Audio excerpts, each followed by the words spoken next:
Well, hello.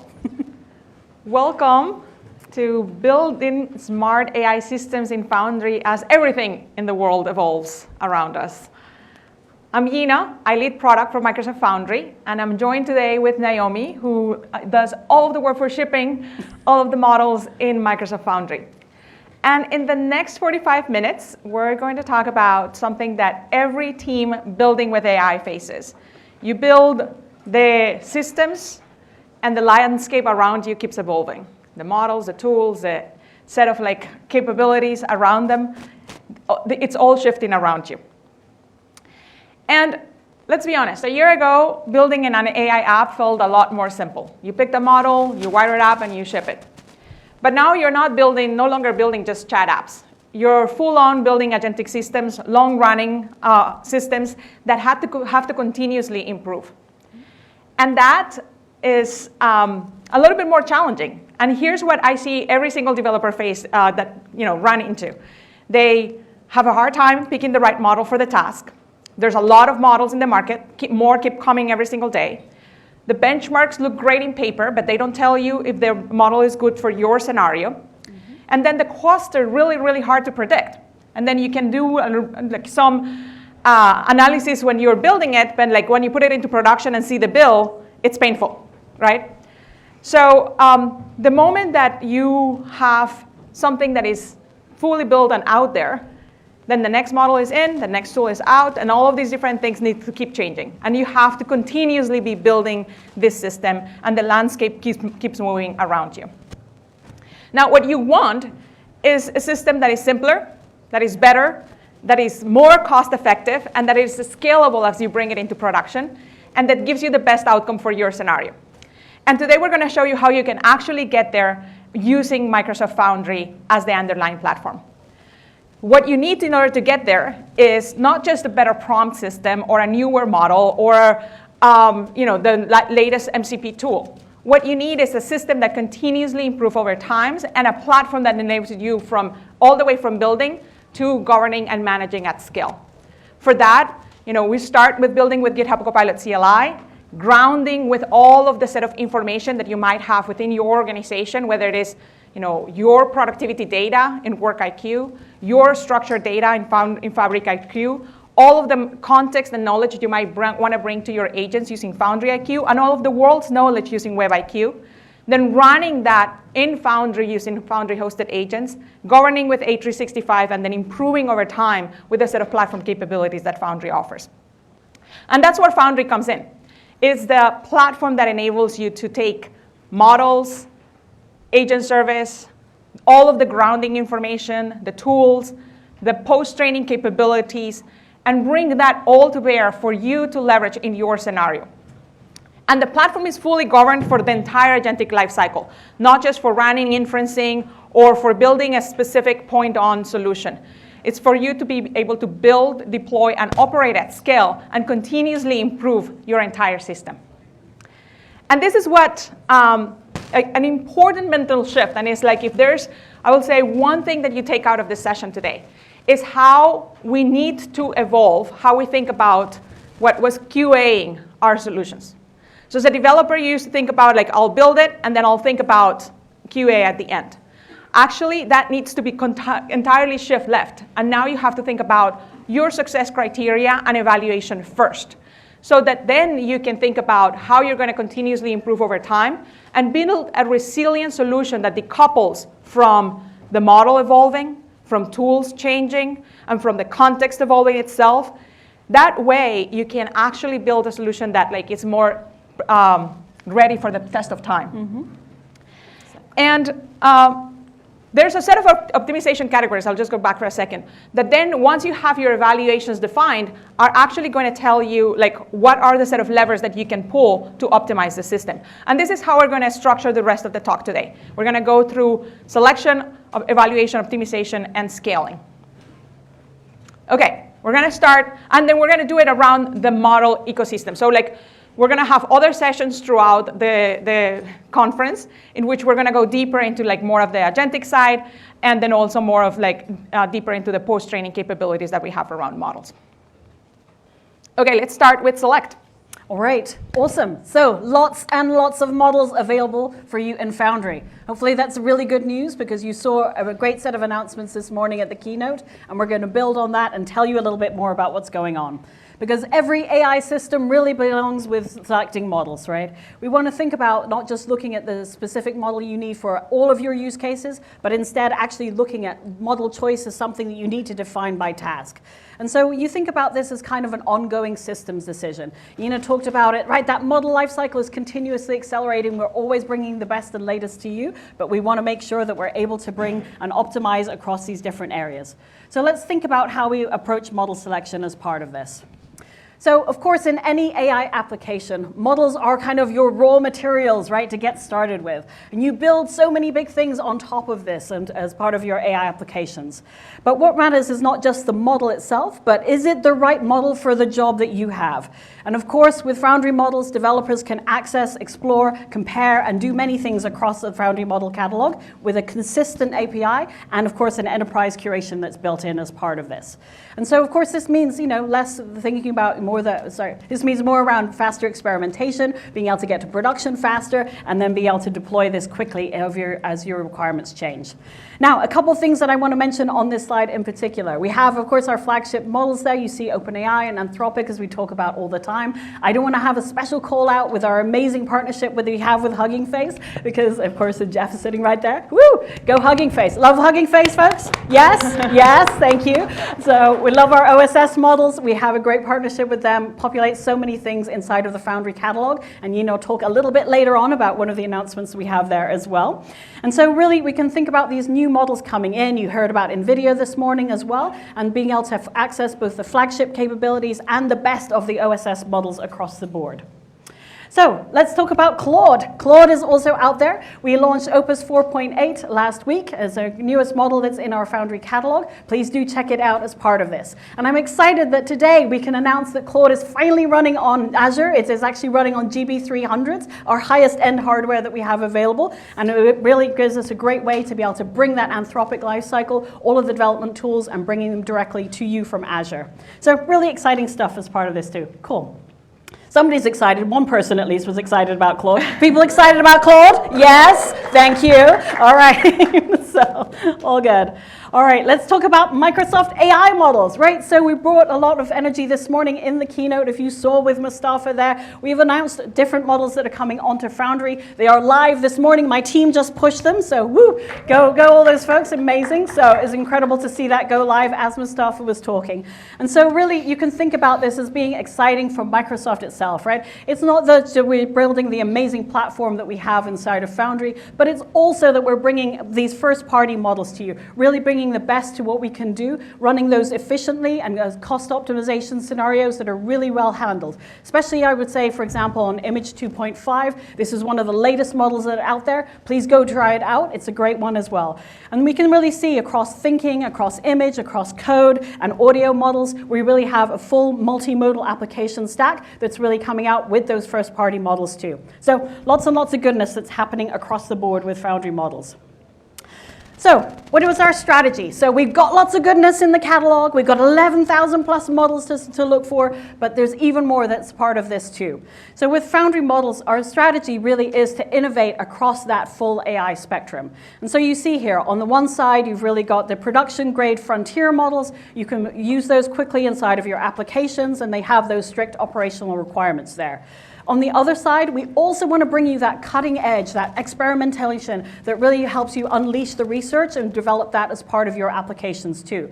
And so you can check out things like Foundry Labs. We've got a new set of capabilities that are out there, primarily from Microsoft Research. The latest and greatest pieces are there. And then we basically have a great place to build your models. You can build them with confidence and then explore, the frontiers of what could be really essential for the future. So next piece of this is understanding the shifts that we are seeing. So it's not just about one reasoning model or one frontier model happening across all of your different use cases. Instead, we really want to think about the shifts that are happening within those different segments. And so you can see now this increasingly is coming from these purpose-built models. And so purpose-built models that are for specific domains. And so not every problem warrants having the same general purpose model, of course. So geospatial, robotics, biomedical, material material science, code, search, media, right? Lots and lots of different categories of models in here, and you need specific ones for that. So as developers, you really think about the best system design that's being able to apply the models that you can within those domain areas. And so one of the ones that I'll call out here specifically that's newest is Aurora 1.5. You can see it here on our geospatial pieces. It's really an amazing weather modeling system. So if you have a great application for this, we really think this is the cutting edge, has that satellite imagery in there, atmospheric data, and can really scale out where traditional models can't. So lots and lots of goodness happening across here too. NVIDIA. Yeah, we're also expanding our partnership with NVIDIA, bringing in additional models from NVIDIA Nemotron, reasoning models, models for physical AI like Cosmos, and the new NVIDIA AI weather models like 𝗦𝗲𝗀𝗀𝗀𝗀 technologies. These models enable developers and enterprises to build systems that reason, act, and respond to real-world conditions and just going beyond software workloads into physical AI. We actually have a pre-recorded session with a very, very cool demo of physical AI that I recommend that you catch on. Together with NVIDIA, we are enabling a unified platform where developers can build, run, and scale AI systems that span into physical. Awesome. Okay. So let's see our Foundry models in action. I'm just going to give you a quick pointers as you land in the Foundry portal. So this is the Foundry portal where you can see all of the different models that we have available, all of the different set of providers. We have a leaderboard where we benchmark models across different set of dimensions, quality, safety, throughput, and cost. And we bring all of the models and also have a set of trade-off charts where you can use to select models based on your particular set of trade-offs. We also have the ability to compare models across different providers, whether it is open source models or closed models, and see how are they comparing across the different benchmarks that we have. And running side-by-side models if you want to see how they behave on a given set of prompts. How much time do they take? What is the responses that they have? You can do these comparisons side by side. This is really good when you're doing prototyping. You can also save as an agent. And when you save as an agent, of course, then new capabilities show up. Like you can add a specific set of tools, knowledge, memory, and guardrails. And you can also set a specific set of metrics. In this particular case, I've set up task adherence, intent resolution, and relevance as part of the out-of-the-box metrics that then Foundry will do evaluations every time that the agent is invoked. So in this, when I go and run a request, it's going to do a trace that I can then go and watch. And it's going to give me the specific spans around duration, what each of the turns are going in, and then it's going to also give me the outputs of that evaluation. And it's going to, like in this case, it's doing LLMs as a judge, and it's going to tell whether or not it's passing, and it's going to give me a specific set of verbatim on like what happened during that call. So this is a great way into which you can take the models that are available in the catalog, run a set of like queries against them, and get ready for prototyping with them. Awesome. All right. Oops. There we go. And then throughout the session, what we're going to do is we're going to use a scenario where we're going to be building a trip planning app. And this one is basically, typical scenario that you have in the enterprise where there's a specific goal that you have to understand the intent. You have to then make sure that you're making a set of decisions based on the prompts that you're getting, and then giving an output to the user. As I mentioned at the beginning, the key part of that, and that we want you to take away, is that you need to start with what success looks like. What is your success criteria when it comes to correctness, when it comes to compliance, when it comes to like user behavior, and when it comes to like what are you going to use in the application to take it to production. And in that concept comes in the notion of hill climbing. And you saw this in the keynote, where because you have a very clear understanding of what is your success criteria, then you can go and continuously improve on it, right? And this is what we're going to do in the session. We're going to create that benchmark, and we're going to continuously improve on that. Typically, the developer workflow starts where like you have a scenario, you have an understanding of what success looks like, and then you're going to prototype it with what is the latest and greatest model that has been recently announced, right? With that, you can get a really good understanding of like how the scenario behaves and whether your particular application can, what would be the baseline for that. This is what we're going to do at the first step. And just shout out on like everything that we're going to show Of course, we build it with agents, and you can try it yourself. So this is the aka.ms link for all of the code that we're going to show during the session. And we're not going to go deeply super into code. We're just going to go show the outputs, but everything is right now in the GitHub repo for you to try along. And of course, I just want to just a shout out of gratitude for 𝗦𝗽𝗲, who was the mastermind behind all of the demos, yes. and she did a great job to it. So yes. With that, let's jump into it. All right. Sorry, number one. Thank you. All right, awesome. As Yina mentioned, so we have an incredible repo here. I do, guys, encourage you all to go check it out. You can see definitely all the code that's being generated. You can go through and follow these demos at the same time. But in the spirit of being able to make sure that we're using agentic workflows as part of what we're doing, I want to show you a little bit about the outcome and how we're generating these things. So we go through our scenario. So Yina mentioned we're doing a travel app, right? We need to build it for a robust set of employee queries as part of this. And so first off is just establishing what is our baseline. We can't improve unless we know what's going on. And so we've taken a model straight off the bat. So GPT 4.1, we're going to apply it basically to every task in here and just establish our baseline.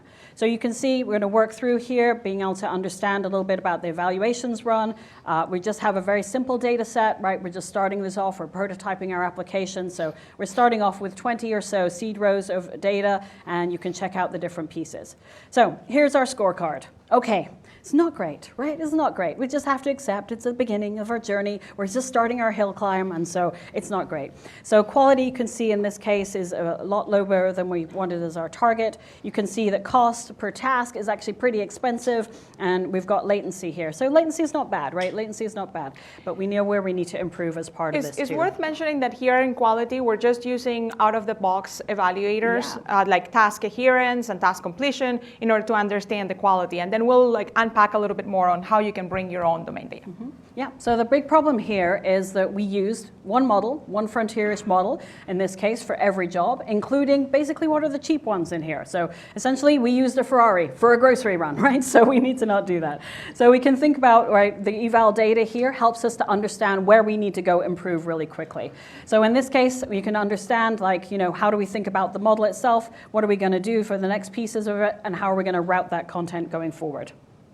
So a reality check. This is where we're starting on our hill climb, right? So we're at 0.8. We need to get to 0.8, and our baseline is sitting at 0.59. So that gap is really helpful, right? It helps to understand where we need to go. And so our job is basically not to guess, right? We need to go through and look at this methodically. So this is where we use that whole loop that we talked about at the beginning. We're going to think about that baseline. We're going to measure it honestly, and then we're going to decide where that next gain comes from. And so this is really the piece here where we're decomposing that workflow. So that employee's travel request, it may look like a simple thing. We're all very familiar with this, but we want to decompose it into the different tasks. Essentially, we have a job to be done, and for each of these jobs to be done, we need to make sure that we have the right model and be able to use that directly here. So we don't want to overbuild for each step. We want to make sure that we're decomposing it correctly, choose the right prompt, choose the right model, choose the right tool as part of this, and then, of course, the right context. Decomposition in this case is really the way that we think about that first optimization move as part of this. Yeah, think about it as like when you're building an enterprise solution, you want to think about microservices architecture and not using a single model for everything in your solution. Break it apart. What are the jobs to be done? And for each of the jobs to be done, you can optimize a specific model that you use for that. And the smaller the model, the faster you can do it, and the more cost you can have on optimization. Mm-hmm. Then one of the best ways and the simplest way that you can use to, when you decompose into multiple models, is to use a model router. The model router takes automatically the prompts that you have, and then will analyze based on the prompt which is the best model to send the request to. We have in Foundry a model router, and actually it supports 28 different models, including GPT 5.4, GPT 5.5 family, cloud Opus models, and then it has also automatic failover to improve all of the customer experience. It has agentic support, and also starting today, we're now being able to govern the policies of which models are being used by model router, so that from a governance perspective, you can auto-select just the models that you want your solution to, or that you might want your solution just to use. We're also investing more in model routers so that further down the line, we're going to open the ability to customize, to fine-tune the router itself, and to bring in fine-tuned models. The second way that you can do instead of using a model router is where you build a router yourself. And like, you know, you have a small model that routes the intent. And for example, you can use a 4.1 nano model or a Mistral small model to like just basically give it a set of rules. And you say like, this is all of the different set of scenarios, this is all of the different jobs, and then route to the models that are specifically treating the jobs on the solution. Let's take a look at that in action. Yeah, great. Thank you. Awesome. So let's take a look here. So you can see our simple router is coming here where we're helping to decompose those different tasks. So we look at the different intent as part of this and then be able to run this to be able to understand how to best use the model itself. So once we've looked at those areas, I won't spend your time looking at code, but in this case, we'll understand and decompose these different pieces. So once we have run this, we can actually see that the agent has gone through, it's looked at the different intents, it has broken down where we need to have this, and then be able to understand as well for things like for each task, which model is being recommended. So here we go. We can say that the quality results here, you can see we're actually optimizing for quality in this case. So we've got the recommendations coming through from this different skill. We've configured and deployed it as part of all of this. And then we can see out of here, our synthetic data has now become a much bigger. So we've taken our 20 original seed rows. We've created more synthetic data directly from Foundry. So this is a great way of being able to just quickly use this to generate the data that you need to test your application. So you can see I've got a target of 170 rows here. And then out of that 170, we're going to pick 50 and use those correctly. So here's that 50. I'm going to take out my different task types, and now I'm going to go ahead and run this. So once I've done these eval results, here we go. So we can actually check out. So where were we before? We were looking at our single frontier model where we were just running 4.1, and now we've run that multi-model router, and you can see the results have improved here. So cost and task, right, we've really gotten down to where we need to be. Cost has significantly improved as a part of this, and then we can still work on some of these other areas like latency. So when you think about model selection, it's really coming down to these three different questions. So oftentimes we think about, you know, whether you're choosing that model, it's whether you think about that capability piece of it, can it even do the job at all as part of this? We also want to think about what's the bar for production, right? When we're looking at latency, when we're looking at cost optimization, can it do the job that you need inside of production? And then of course, can you afford to run it at that scale, right? This is the other piece of like, when people often look at these different areas, it's like, you know, cost and those pieces really play a big factor into how you scale up. So benchmarks, of course, can help you, right? In this case, they can understand a little bit more about where you're going, but they shouldn't make the decision for you. And it's a really important piece of looking at this. The answer comes from your workload. What model to use, evaluate on your workload, not the beautiful benchmarks that are out there as part of this. So let's go into evaluating and understanding a little bit more. Yeah, this is a great segue because that's what we're saying is benchmarks is not necessarily what is going to lead your decision making in selecting a model. It's how do you evaluate on your data, and that should drive your model selection. As part of Foundry, we have you know, an extensive model, an evaluation catalog, but like the key, again, key point of the session, start with evaluations. And in the improvement loop, the evaluation become your product spec. And as you're hill climbing, the evaluations become your IP. This is where you're going to have your data come in, your success criteria, and the definition of like what good looks like for you. It defines which trade-offs are going to matter for you, and it's the measuring stick for every single change that you're going to make to the system. Whether that change is something that you're making or something that you have to react to, like for example, model lifecycle. The model is no longer available in the catalog. Now what you're going to do, you have to continuously run this set of evaluations to make sure that as you bring in a new set of components to your solution, you can continue to run as you're expecting. So for this specific scenario that we're using on the planner trip evaluation, like things like correctness, policy compliance, and when I say policy is like the companies, they always have a travel policy. You must only spend this amount of dollars per DM per day. You only can have, you know, this, if there's more than 7-hour trip, you can go do business or not, right? Like all of these different set of policies that are specific for the scenario. The tool call validity, the escalation accuracy, when it doesn't need to go to a human, when not, and of course, safety and privacy as well. Now, in Foundry, we have a set of evaluators that you can use. We have built-in evaluators that like help measure around quality, things like, is the intent being adhered or not? It can help also built-in evaluators around risk and safety, and also agentic evaluators that will help you understand if the solution is actually following across multiple turns. We also have the ability to create custom evaluators, prompt, code, and as we are announcing today at the conference, rubric-based evaluators. Oh, we're announcing today, rubric-based evaluators. Let me show you that. That's all good. Okay, this is the evaluation catalog in Foundry. These are all of the out-of-the-box evaluators and the different set of categories that I have here. If you come in and create an evaluator, you're going to see that you can have a rubric, prompt, or code-based evaluator. When I go with prompts, it gives you the ability to select the prompt, to get the code. When I go with rubric, I can select a specific agent. It's going to take the definition of that agent, and then it's going to generate, it's going to take a little bit because it analyzes the agent. So it's going to generate a specific set of rubrics and across different dimensions. So in this case, what I did is I took an agent. This is the concierge starter agent, the travel agent that we're working on. And then based on the definition and some of the seeding set of trajectories that the agent had, it generated 7 different dimensions on this rubric. And I can come in further and do edits on it. So for example, if I say, the policy compliance is actually more important, so it's not that I'm not going to give it a weight of 5, I'm going to give it a weight of 8, and then update this and run it.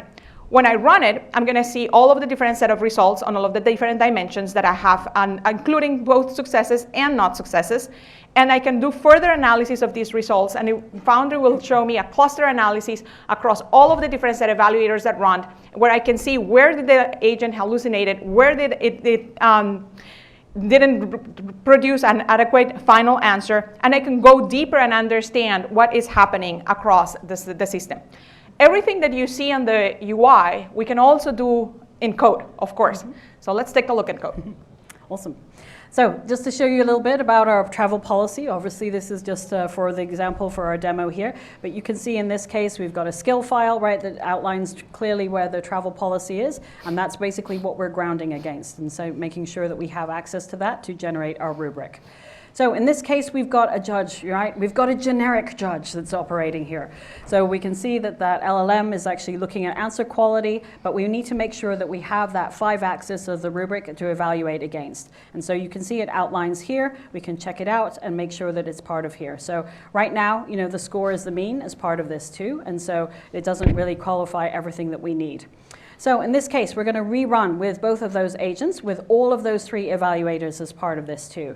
You can see here it's grinding through, crunching through all the data, making sure we have that eval piece done, and then here's our scorecard that gets resulted at the end. So again, comparing to where we were versus now where we're going to be in the future here. So you can see in this case we've got policy adherence, and before we were striking it red. It's still pretty red on this, but you can see now our multimodal router has actually made that even better from a quality perspective, but our target has been missed still. So we still got a bit of hill climbing to do, but we're definitely making an improvement. But we can see that that LLM judge has not been able to take it on from a generic perspective. So policy, that's the one that really matters. There's an important call out there, which is at the beginning we did an assessment on quality on just baseline evaluators. It gave us okay, you're about halfway there. And then we looked at is it really following the travel policy, right? And it wasn't. We needed to create a custom evaluator specific for that travel policy to see if it is following the policy continuously or not. And this is where it says okay, now that particular angle of the scenario is not being met, and you need to figure out how do you optimize for that outcome, right? That's where the quality definition that you have, it's so important, and might also shift over time as you get more details on your scenario. Yeah, awesome. So let's keep going, I think, as part of this too. So we've got our custom evaluator essentially here, and now our hill climb has to continue. All right, so let's talk about optimization. So this is really that section where we find the biggest wins, right? This is across your whole application. We've gone through these different segments. And so we want to make sure that cost reduction in AI rarely comes from just choosing a cheaper model. I see customers doing this all the time. I'm sure you all have tried this as well. Don't think about it as being a cheaper model. It is about the architectural decisions that you are making inside of your application. So optimization is that hill climb. You can see that we've got the categories on the side here that helps us to understand these multiple dimensions. So we're not just pushing on cost in this case, we're actually pushing on quality or just pushing on latency. We need to find a way to improve the system meaningfully across all of these dimensions.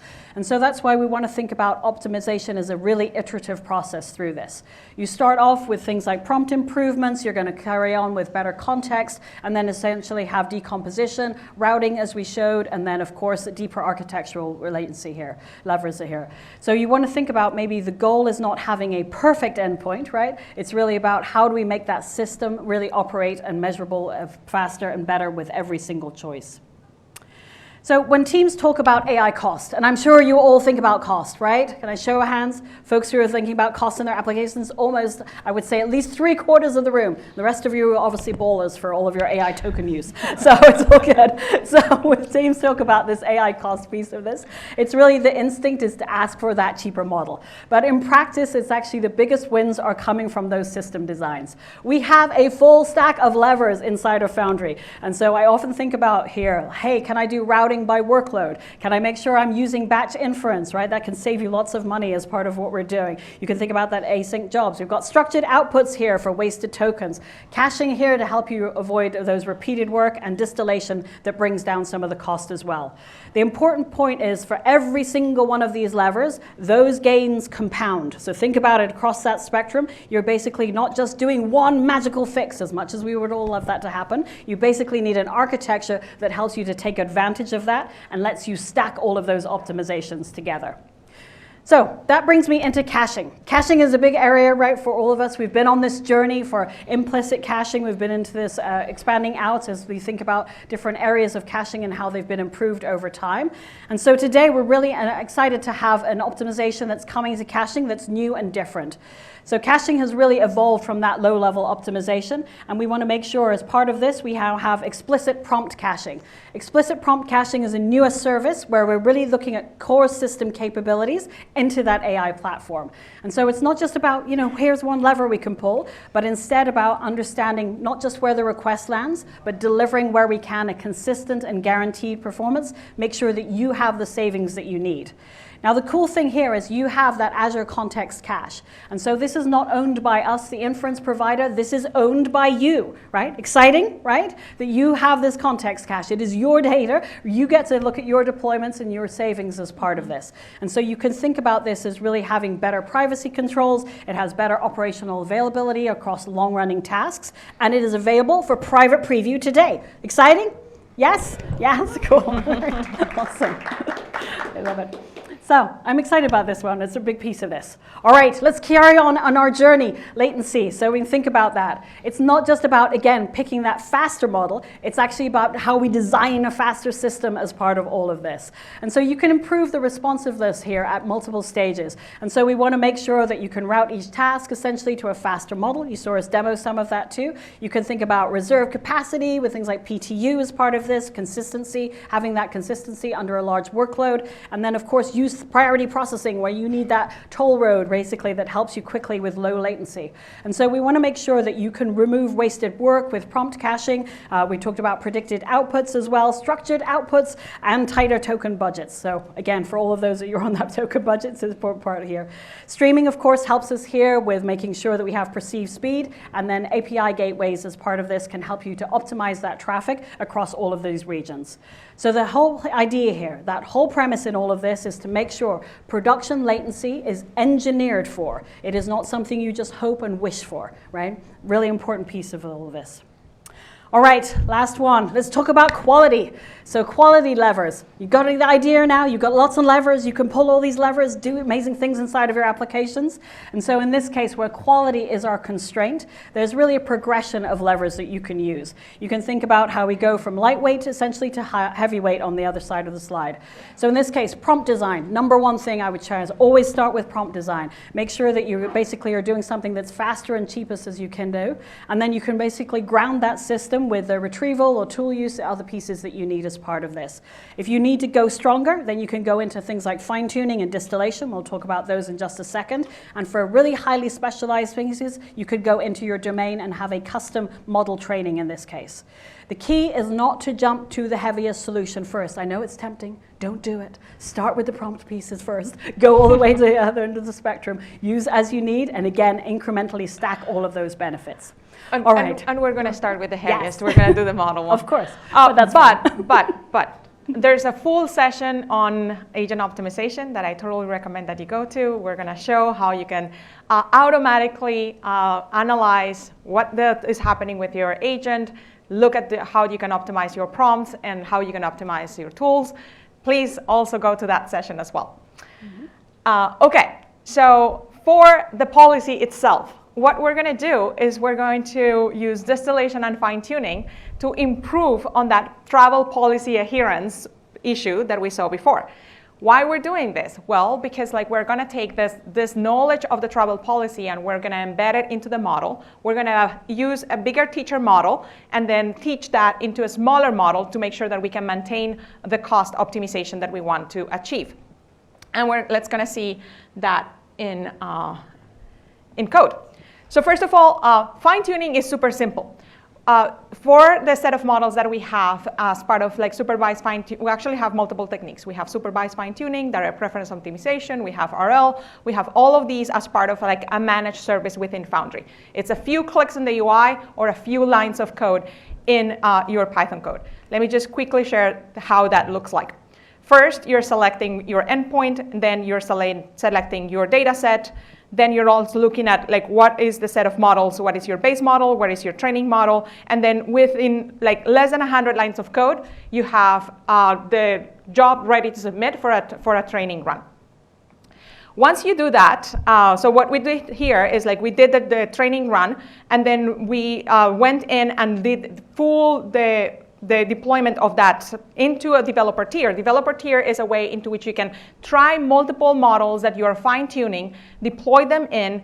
It's super cheap to run, and then you can find you can test them against your particular data. In this particular case, we see these are the two prior runs that we've done, and then with the fine-tuned model in a 1.2 GPT-4o Nano, we got all the way up into the quality that we wanted for that particular scenario. So in a very simple fine-tuning run, we got to the quality that we wanted and the output that we wanted on that particular set. We can also see, this is the fine-tuning experience here in Foundry, where we can see the loss curve and the token accuracy that we got from that particular run. And then we can continuously fine-tune, basically as we get new set of trajectories coming in, the model will continuously tune. And then we can see all of the different checkpoints and look at the checkpoints and bring in checkpoints as well. Okay, let's go back to the specific set of this is where we are in terms of the optimization of the scenario. But in terms of Foundry, I mentioned we have multiple ways into which you can post-train models. There's managed fine-tuning, which is what I showed just now, which is the simplest way to do it. You bring your data, and Foundry handles everything that there is, the data preparation, the training, the monitoring, the deployment. It has the highest likelihood of success if you are not a machine learning professional or a data scientist that has done ML in the past. And it's very low effort. You can pick whether you want to do supervised fine-tuning, direct preference optimization, or reinforced fine-tuning. Mm-hmm. We also have a serverless API. We also have a serverless API that we're launching here as part of Build, where you can have control of your rewards and the hyperparameters, and Foundry handles the infrastructure. It produces a set of LoRa weights where then we overlay on top of the set of deployments that we have. There's no cluster management that you have to do. And finally, we also offer full control RL, where you can have full ownership of the code, the distributed strategies that you're using, the algorithms that you're bringing, what type of GPU clusters you're using, and then Foundry manages for you the compute and the orchestration, and you can use frameworks like Slime or Verl in order to do the training. Of course, my recommendation is that you start at the simplest one, see what you get, because again, you have the evaluations, right? Like this is the importance of defining your success criteria, and then move towards the right as your scenario demands. Once you have your customized model, then you can bring it in Foundry and run it. If it is an open source model, we have Foundry Managed Compute and the partnership that we announced in GA today with Fireworks. And then or you can deploy it on your own compute clusters. Speaking of Fireworks, we are announcing the general availability, and that what it brings to customers is 0-day access to optimized frontier models, the best-in-class inferencing performance, and making sure that it has that native integration into Azure for that enterprise foundation. So that's the key differentiation when it comes to leveraging Fireworks directly versus leverage Microsoft Fireworks on Foundry, which means that it deeply integrates across all of the enterprise stack that we offer. We also have managed compute in Microsoft Foundry, which basically is that for teams that are standardizing on open models and making sure that they want to have a broad model selection. This is where our partnership with Hugging Face shines in, all of the different set of models that we are coming in from, thousands of models that are coming in from Hugging Face, from NVIDIA, from Microsoft Research. Then you can use optimized runtimes like VLLM, SGLang, the NVIDIA NIMS runtime as well for efficient execution, and then have all of the flexibility on compute where Foundry manages the accelerators, and you can bring your own capacity to have this full seamlessly integrated across the stack. It uses the same auth, it uses the same API endpoints, it uses the same SDK, and then you don't have to manage all of that separately. All right, we can talk about operations a little bit more. So this is where our AI systems are really looking like production systems. And so once you have selection, evaluation, and optimization done, the next challenge is really making sure that we are operating that system with discipline. So that really means observability. And so I won't show too much of a demo here. It's in there, it's available for you in the Foundry portal with lots of goodness. But really when you're taking something from prototype into production, really that observability piece is critical to what you're doing. And so we want to make sure we understand not just what our AI system is actually outputting here, but ensuring essentially as part of this we are tracing, we're evaluating, and monitoring. And so tracing lets you see that end-to-end visibility across prompts. We also make sure that tracing is giving you that information that you need for tools. Evaluation, of course, lets us understand quality and safety and agent behavior. And then monitoring, of course, is with Azure Monitor. You can see that it brings in the real-time signals that you need for cost and latency and all of those pieces. So if you want to make sure your AI system is really great, right? We want to think about this from a confidence perspective. Really think about building observability into your loop straight away. Now, we have a great demo that's part of this too. We won't go through this too much, but just to show you what this looks like very quickly on the Foundry portal, you can see these directly in here. You can see the different areas, and in this case, I'm picking on the time to last byte, and I'm actually going to ask Copilot directly in here, how do I improve this, right? And it actually shows it to me directly in here. So just a really great way of being able to check out all of these different capabilities and having Copilot assistance directly in here too. All right, take us home. Yeah, so multiple steps, multiple levers. Throughout the session, we showed an end-to-end scenario and what are the set of things that you can do to improve in quality. So at every step, this is the notion of hill climbing that you saw us talk about in the keynote today, the quality improving over time. But the key set of thing, and again, the key takeaway is start with your evals. The definition of success. How do you define that success criteria? Foundry helps you along the way with the new capabilities that we have, whether you can bring in your code, bring in your prompts, or have Foundry help you build up those rubrics using now the new set of rubric-based evals capabilities. So at the end of the day, make sure that you're building the system, not just the prompt. Long gone are the days of just prompt engineering. You need to make sure that you're picking up the best model for the workload, decompose the set of scenarios that you have. Think about old school microservices architecture when you're building your solutions. Evaluate on your particular scenario. Think about all of the different set of optimization capabilities that you have across quality, latency, and cost. And then understanding of your scenario, as I mentioned before, becomes your IP that then you can further optimize on. You need to operate with control, make sure that monitoring, versioning, governing, being able to roll back, fully integrate into your CI/CD pipeline. All of those different pieces we enable and support as part of Foundry with the integration that we have with GitHub. And then, as we showed during the session, continuously improve so that you can actually build not only solutions that meet the goal, but that continuously meet that goal over time as everything else changes around you. All right, so if we step back, this is your value proposition on Foundry. Of course, we think about this, right? We're basically having a great way to select the model to start off with. You can think about how you scale that model as part of this. You can then optimize it, take it out globally, think about how you think about changes and demand over time. How do I iterate across this entire process? And then, of course, keep control, security, compliance, operations all the way through. Really is that it's not about model choice. This is about the entire platform value that we're delivering as you're part of Foundry, and really having that way to build smarter systems as models and costs keep evolving. So what else should we learn? Well, there's a lot of other sessions that we have at the conference for you to take a look. Please join or watch the recordings. This is part of the end-to-end set of solutions that Foundry offers. We talked about in this session more about models, but there's other sessions that are going to go deeper into post-training, deeper into agentic solutions, deeper into safety and responsible AI as well. And we're here to help you along the way. Please connect with us. Start building with Foundry. ai.azure.com is the one thing that you need to remember. The session code where you can find, the link where you can find all of the code that we shared as well. And then we have a very active Discord community. Please join us there. And thank you for joining us today. We appreciate that you're all here. And I hope that you had a great time learning with us how to continuously improve your AI systems.